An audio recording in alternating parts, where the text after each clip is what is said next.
अगर आपके भी लो पोरोसिटी वाले बाल हैं तो आई एम डेफिनेटली श्योर कि आपने बहुत सारी वीडियो अब तक देख ली होंगी। आपको पता चल गया होगा कि लो पोरोसिटी हेयर होता क्या है, उसके लिए ऑयल्स कौन से इस्तेमाल करते हैं ये भी आप जान गए होंगे। लेकिन क्या आपने कोई ऐसी वीडियो देखी जिसमें बताया हो कि लो पोरोसिटी वाले कौन सा हेयर मास्क अप्लाई कर सकते हैं? नहीं ना, वरी नॉट।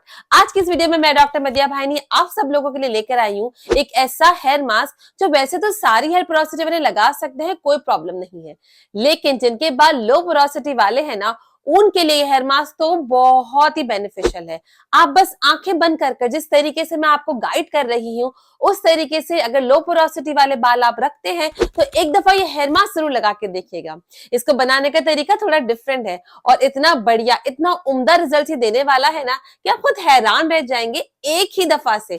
लेकिन आपको एक दफा लगाने के बाद रुकना नहीं है, आपको इसको हफ्ते में एक दिन जरूर लगाना है। कैसे बनाया है हमने इसको बनाया है फ्लैक्स सीड्स यानी अलसी के बीज के साथ।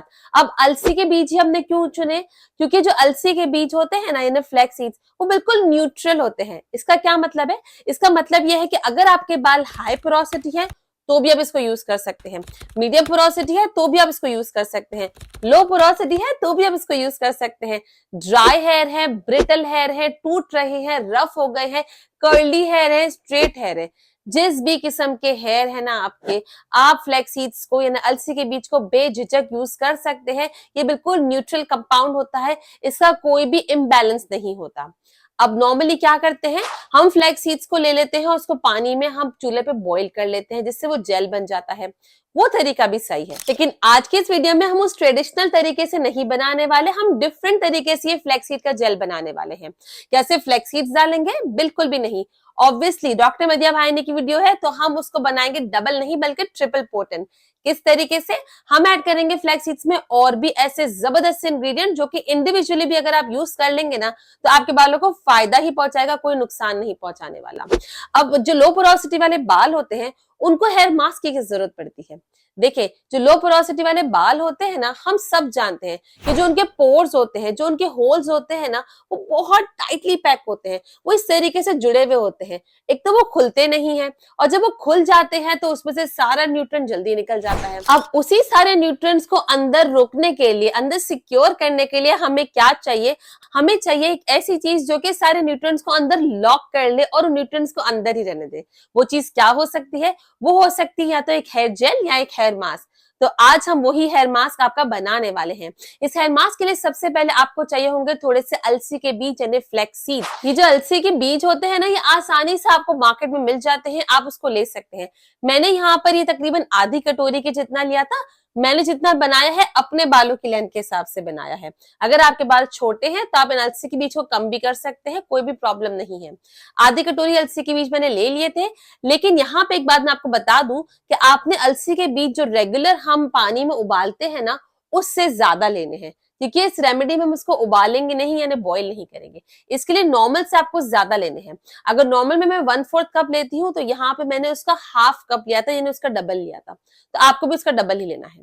अब मैंने यहाँ पे ये अलसी के बीज ले लिए, उनको पहले अच्छे से एक दफा आपको वॉश कर लेना है।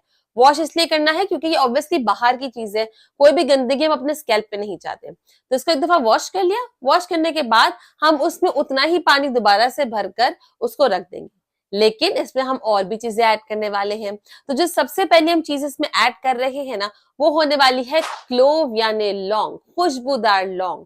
ऐसा इंग्रेडिएंट जो कि आपके बालों में स्कैल्प की सर्कुलेशन भी बढ़ाता है, खुशबू भी देता है, साथ ही साथ ये आपके बालों का जो पिगमेंट होता है ना उसको भी प्रिजर्व करता है। जिसका क्या मतलब है?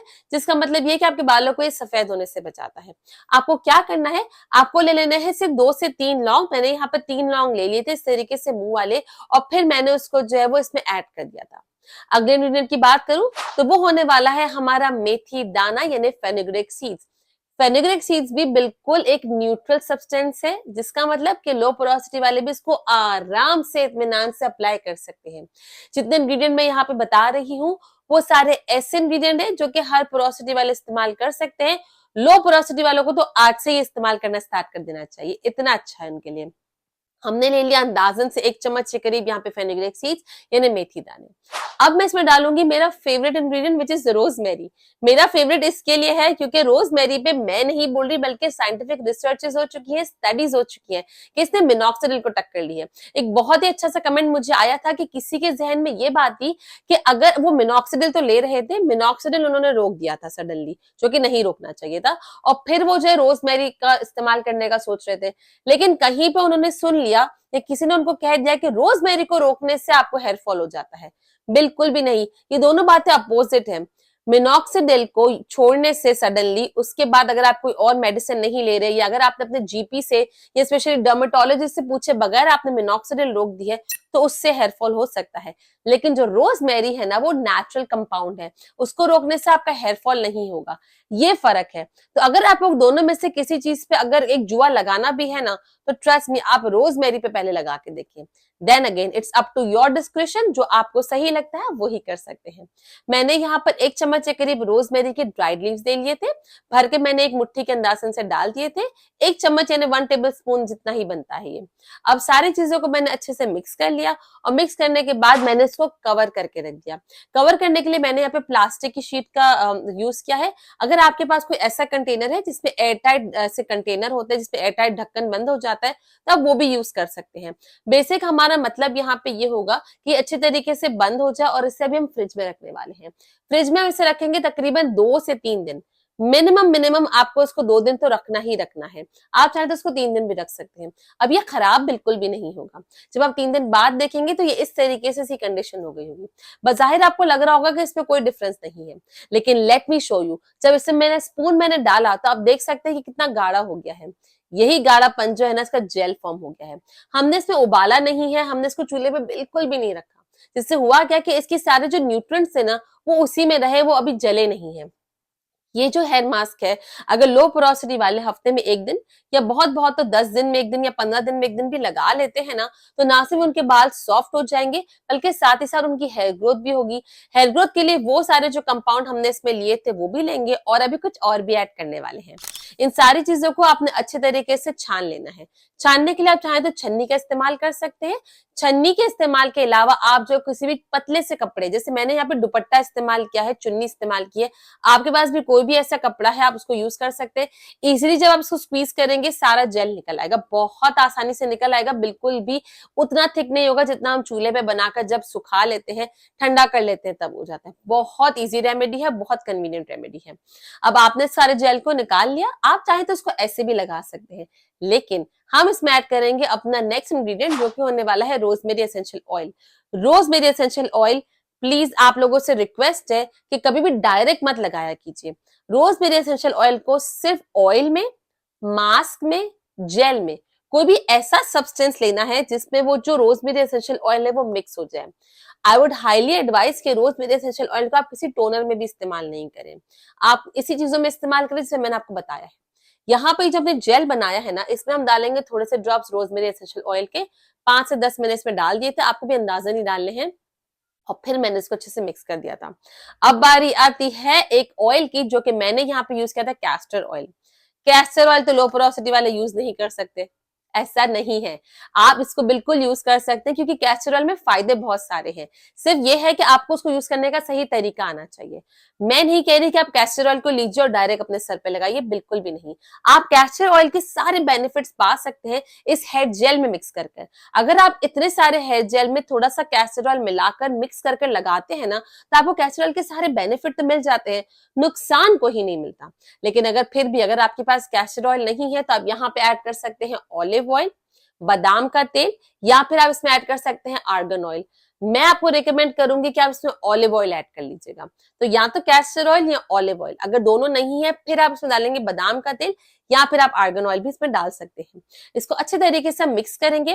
कैस्टर ऑयल डाल के ना इसकी शाइन एक अलग हो जाती है, तो ये जरूर आप नोट कर लीजिएगा कि जो लोग कैस्टर ऑयल यूज करेंगे उनकी शाइन देखिएगा, खाली जेल में ही शाइन देख लीजिएगा, और जो लोग दूसरा ऑयल यूज कर रहे हैं उसकी शाइन देख लीजिएगा। सारे ऑयल अच्छे हैं, आपको जो भी सूट करता है उसमें ऐड कर सकते हैं।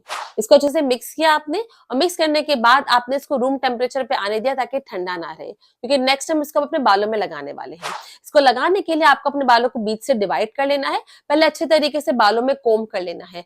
अगर आप बालों को कंघी नहीं करेंगे, कोम नहीं करेंगे तो बाद में आपके बाल झड़ेंगे ज्यादा। इसके लिए पहले अच्छे से कोम कर लीजिए। जिन लोगों के बाल बहुत ड्राई रहते हैं, एंड ट्रस्ट मी 80% जिनके लो पोरोसिटी वाले बाल है ना, उन लोगों में 80% लोगों के बाल बहुत ड्राई रहते हैं, इंक्लूडिंग मी। आपको क्या करना होगा, आपको अपने बालों में पहले हल्का सा पानी लगा लेना है। आप चाहे तो सादा पानी भी लगा सकते हैं। मैं एडवाइस करूंगी कोई टोनर लगा लीजिए, जैसे कि रोजमेरी का स्प्रे हो गया, फेनुग्रीक का टोनर हो गया, राइस वाटर। जो भी टोनर आप आजकल लगा रहे हैं वही लगा लीजिए, खास आपको नया बनाने की जरूरत नहीं है। Whatever you are using in your regimen आप वही यूज कर लीजिएगा। ये टोनर आप अपने बालों में लगाएंगे, बाल हल्के से गीले हो जाएंगे। और गीले बालों में जब आप ये वाला जेल लगाएंगे ना, क्या मक्खन की तरह ये सिप होगा, इतने प्यारे तरीके से आपके बालों पे लगेगा ना कि आप खुद सोचते रह जाएंगे, बिल्कुल भी बाल नहीं झड़ेंगे। थोड़े बहुत जो पुराने बाल हो चुके हैं, जो आपके बाल ऑलरेडी जिनकी लाइफ खत्म हो चुकी है, वो बाल झड़ेंगे ऑब्वियसली, लेकिन उसके बाद जो नए बाल आने वाले हैं ना, वो बहुत स्ट्रॉन्ग आने वाले हैं। आपको क्या करना है, आपको ये रूट टू टिप्स पूरा अच्छे तरीके से लगाना है। लगाने के बाद आपको अपने बालों को टाई कर लेना है, हल्के से, बहुत टाइट नहीं। शावर कैप पहन लेनी है। मैंने पहले भी अपनी वीडियो में बताया है कि जो लोग अपने बालों को मास्क लगाने के बाद ड्राई कर देते हैं पूरे हेयर को, उनके बाल ज्यादा टूट जाते हैं। इसके लिए कोशिश कीजिए कि आप ये हेयर कैप लगा लीजिए, शावर कैप लगा लीजिए। और इसमें आपको कोई भी हीटिंग कैप नहीं लगानी, बस आपको इस तरीके से शावर कैप ही लगानी है। और फिर अपने बालों को जब आपको रहने देना है इस तरीके से तकरीबन 1 से 1.5 घंटा, ये मिनिमम है। 1 घंटा तो आपको उसका मिनिमम रखना ही रखना, ताकि अच्छे तरीके से सारे न्यूट्रिएंट्स अपने अंदर संभाले। अब जब 1 घंटे बाद या 1.5 घंटे बाद आप हेयर वॉश करेंगे, आपको पहले खुले पानी के नीचे जाना है, अपने बालों को अच्छे तरीके से जितना जेल है वो खुद निकलने देना है। जब खुद थोड़ा बहुत निकल जाएगा 70 to 80%, फिर आपको अपने बालों में हाथ डालना है और फिर उससे आपको अपने हाथ से पूरा जेल निकालना है। फिर आप चाहे तो शैम्पू कर सकते हैं। इस तरीके से आप ये स्टेप्स फॉलो करेंगे, होपफुली आपका हेयर फॉल बहुत कम हो जाएगा, बिल्कुल खत्म नहीं होगा, क्योंकि आपको रेमेडीज कंटिन्यूसली अप्लाई करती रहनी है। और क्योंकि हेयर है, हेयर बिल्कुल हेयर फॉल रुक जाए ऐसा कहीं भी नहीं हो सकता, थोड़ा बहुत हेयर फॉल तो होगा ही होगा। तो इसके लिए अगर 50 से 100 बाल गिरते तो डरने की कोई भी जरूरत नहीं है। लेकिन ये आप अगर थोड़े बहुत लगाते रहेंगे तो आपका हेयर फॉल और भी कम होता रहेगा। साथ ही साथ बालों में शाइन आएगी। आप देख सकते हैं कितने प्यारे रिजल्ट्स आए थे, और बालों में एक नई सी जान भी आ जाएगी। बालों में जान लाने के लिए सिर्फ ये मास्क जरूरी नहीं है, आपको पूरा इसका वीकली रेजिमेन फॉलो करना होता है। वो देखने के लिए आप यहाँ पे क्लिक कीजिए, और मुझसे डायरेक्ट बात करने के लिए और सीक्रेट रेमेडीज देखने के लिए मेंबरशिप अभी यहाँ पे ज्वाइन कर लीजिए। मैं आपसे मिलती हूँ इस वीडियो में। Till then bye bye.